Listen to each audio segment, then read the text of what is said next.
Hello, everybody. Today, I'm going to talk about the start of the European civilization.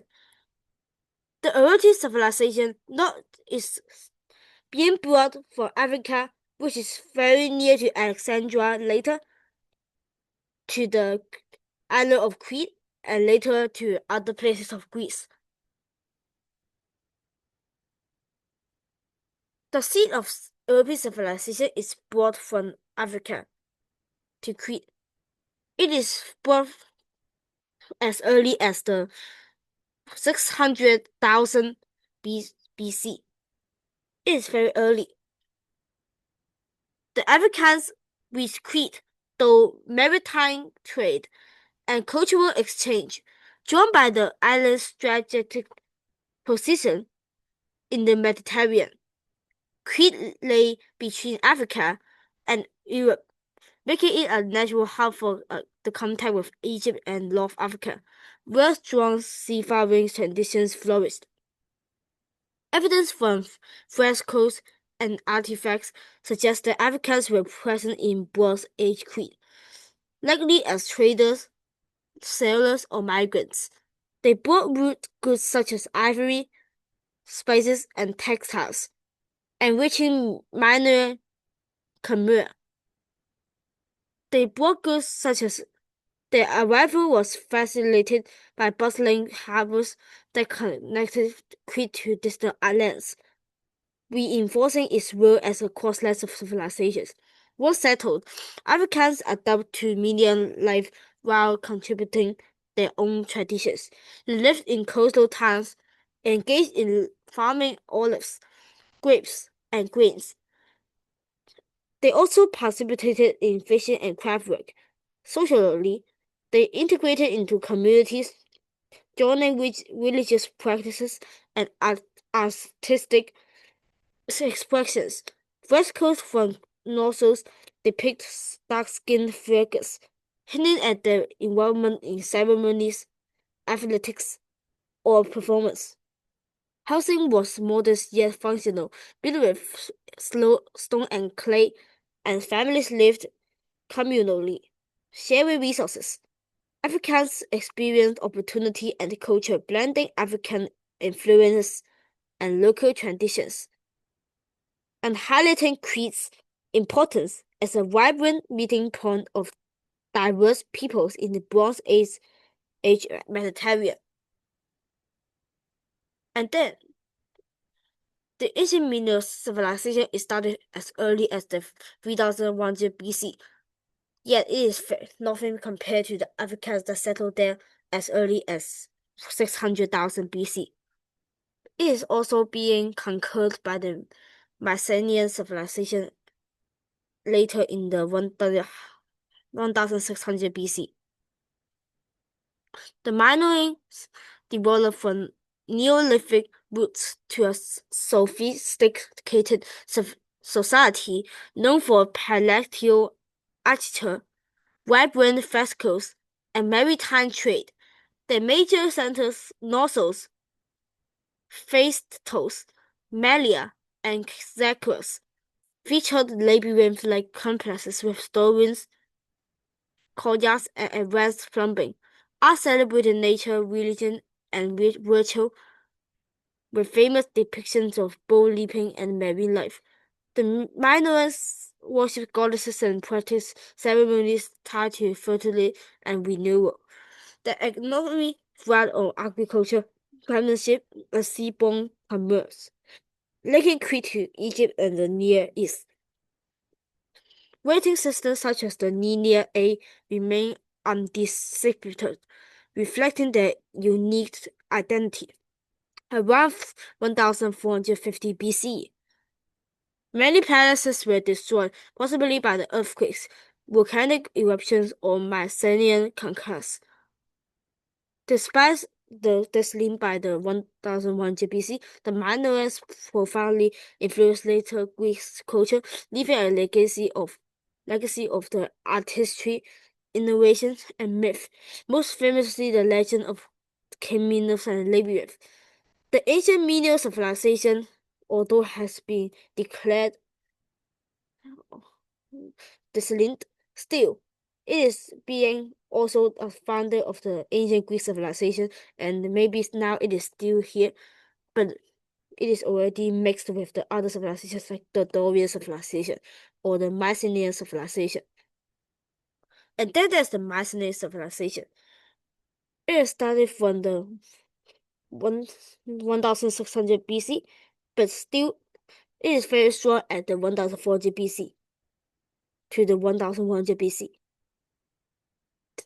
There are many ancient, very ancient city-states there, as long as some city-state that we have already seen, which is very famous, which is like Athens and Thebes. Of course, there are some very ancient city-states. There are Locus, Orchomenus, Gla, Tertiums, Mycenae, Pylos. Of course, you can see that the Mycenae is the most important, and Pylos is also very close to the later Sparta and Olympia. At that time, Knossos is also being conquered, and in the Far East, that they didn't control is the Troy.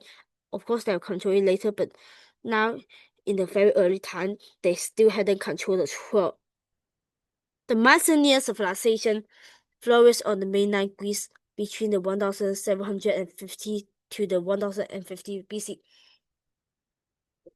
marking the final phase of the Bronze Age. Named after the citadel of Mycenae, it was a society dominated by warrior elites and fortified palace complexes. The Minoans absorbed much from the earlier Minoan civilization of Crete, adopting artistic motifs, religious practices, and administrative systems, but reshaped them into a more militaristic culture. The places such as those like Epirus, Thebes, and Thebes were centers of political and economic control, surrounded by the massive Cyclopean walls and the tombs for their political and economic control. Surrounded by massive Cyclopean walls and photo tombs for the rulers. They developed Linear B, the earliest writing form of Greek, used to record the inventories and tribute. The Mycenaeans are seafarers, traded with Egypt, Cyprus, and Levant, while also raiding and expanding into Aegean. Around 1450 BC, they conquered the weakened Minoans, taking over Knossos and integrating Cretan culture into their own. The legends heroes like Artemian and Achilles later inspired Homer's Iliad and Odyssey. By 1300 BC, however, the civilization collapsed due to invasions, internal strife, and natural disasters. Despite the fall, the Mycenaeans left a lasting legacy, monetary architecture, epic myths, and the foundations of ancient Greek law, language, and identity. They've also made some wars, such like the war against Troy. So they are also good fighters, but later they just desolate because of the even good fighters like the Dorians. Many ancient civilizations desolate because of other more barbaric civilizations invading. Okay, this is the map that they have get all of the to get attack Troy, which is at the Asia Minor. That's very close to Turkey. Of course, it's very far, but they still made it. So they're very seafaring and they have many good ships to sail good. The Trojan War began when Paris, Prince of Troy, carried off Helen, wife of Menelaus, the king of Sparta. Sparta is the new city-state built by the Mycenaeans. Outraged, Menelaus called upon his brother Agamemnon and other Greek kings to unite against Troy. A West fleet sailed against the Aegean, launching a war that lasted 10 years. The greatest hero fought on both sides: Achilles, Odysseus, and Achilles for the Greeks, and Hector, Aeneas for the Trojans, which is maybe like the Turkans, but it is a very early Turkans. So Turkans is originally in China, so they are not the real Asia Minor people. The gods themselves, which is the myths of the Greek, they have also be intervened in this war, with Athena and Hera aiding the Greeks, while Aphrodite and Apollo supported Troy. Battles raged outside the city walls, and many warriors fought in duels and ambushes. At last, the Greeks devised a cunning plan. They built a massive wooden horse, harnessed soldiers inside, and left it at the Greeks' Troy city-state as a supposed gift. The Trojans boiled into the city, and like the Greeks emerged, opened the gates, and their army destroyed Troy. But I think the wooden horse isn't so possible to be so big to get so many soldiers. If it's really so big, then it means that Mycenaean civilization's architecture is very good. And then the Mycenaean destiny, just as I say, by some barbaric tribes such as the Dorian. The Dorian invaded very fast, just like in the 1250 BC to the 1100 BC. Dorians are the Greek-speaking people whose migration reshaped ancient Greece. The Dorian invasion, sometimes called the return of the Heracleid, saw tribes from the northern and the northwestern Greek move southward to the Peninsula. Driven by famine and population pressures, they advanced by land and sea, overwhelming the weakened Mycenaean civilization. Cities were destroyed, survivors fled to the Aegean Islands and ancient Minor, and Greek entered the so-called Dark Age. Despite this disruption, the Dorians introduced lasting achievements. They spread the West Greek dialects, influencing later classical Greek. They pioneered the use of iron weapons, replacing bronze and transforming warfare. The society emphasized Greek military discipline and communal organization, laying foundations for states like Sparta, which is even stronger after it has had a Dorian culture, which embodied the Dorian traditions of austerity, foundations for and material strength.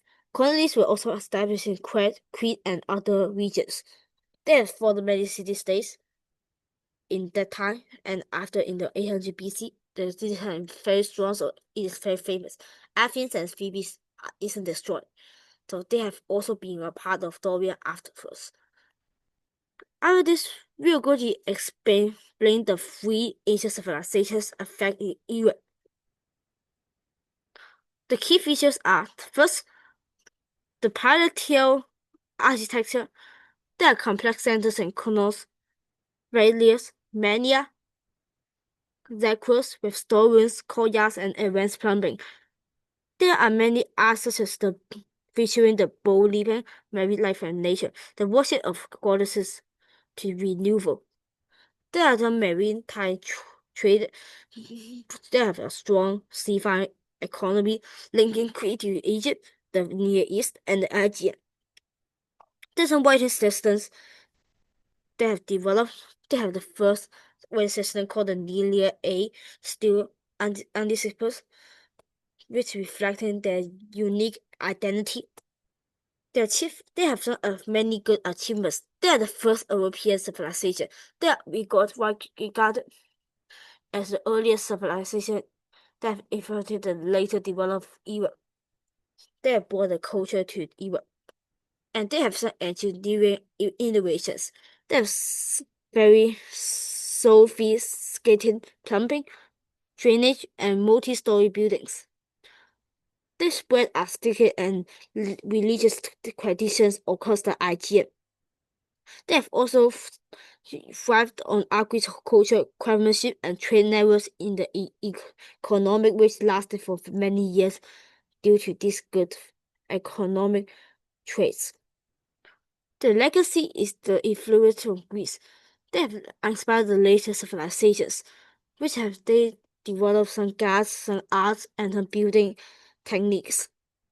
They have also very good impact that have influenced later myths making people, just like poets. And there are many cultural memories that have founded a Greek identity, and later many other US countries have also their building style. And next we are going to explain the Mycenaean civilizations building, and there are many good things that's brought to Europe.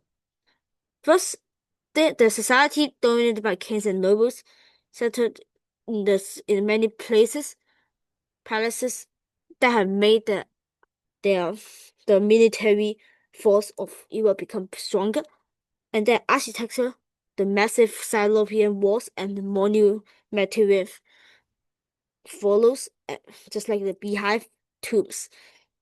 They also use linear B, which is very like linear A, but it is more easy, maybe, and it's a earliest form of written Greek that is formed later with palace records.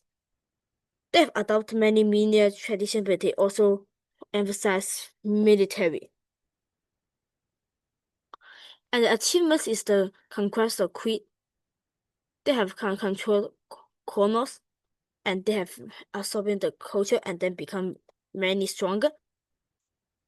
They have also established networks across the Aegean, Cyprus, Egypt, and Levant. Their fights have inspired Homer's Iliad and Odyssey, with many heroes. They have also a very advanced chariot warfare, bronze weaponry, and naval power. Their legacy is to brought the very early language, myths, and warrior efforts to later Greek culture and maybe even other Europe countries. They have also built even complex palaces, tombs, and artifacts. Their cultural memory is to become central to the Greek literature and philosophy, shaping the Western storytelling the very early. And last we're going to talk the so-called barbaric tribes, the Saurian civilization. They have a migration and invasion around 1120 BC to 950 BC. They have migrated south to Greece, overwhelming the weakened Mycenaean civilization. They introduced the iron weapons and tools, replacing bronze and transforming warfare and daily life. Society more austere and militaristic compared to the earlier Greeks, emphasizing discipline and communal organization. They have spread in many West Greek dialects, which influenced later classical Greek and the later city-states. They have many military transformation. The use of iron has made the early civilization enter a new era, and the military force becomes stronger. And there is also led to a foundation of the Spartan state society. They've also established many settlements in Crete and other regions, spreading their culture. They helped to shape the transition from the Bronze Age to the Iron Age in Greece. But they have get made the order of the ancient civilization desolate. So maybe there's called of the Greek Dark Age, but also they have found other city-states that's better without them. So I think that maybe they have brought some bad things, such as the ancient civilizations being destroyed, but they've also brought the arrival of stronger navy, army, and better life quality. They've their dialect has become the part of foundation of classical Greek. The ministerial efforts live of Sparta influencing Greek politics and warfare for centuries. Of course, there are many other city-states influences like Thebes, but they are not as much as the Sparta. So next video, I go to introduce the Greek city-states. So just make sure to subscribe this, and I will bring more free videos for you. This is the end. Goodbye.